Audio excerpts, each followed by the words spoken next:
Restroom procedures. Students should not loiter in the toilet area. Place your belongings on the shelf or on the table area.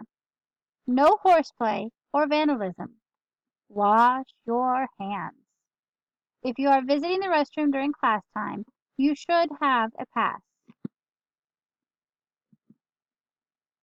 Library procedures.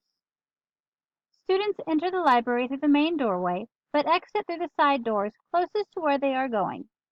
If you are coming to the library by yourself and not with your class, sign in using the Chromebook.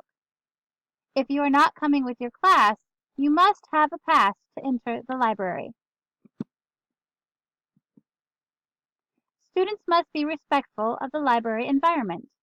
Clean up after yourself. Use appropriate voice volume. Bookstore volume voices.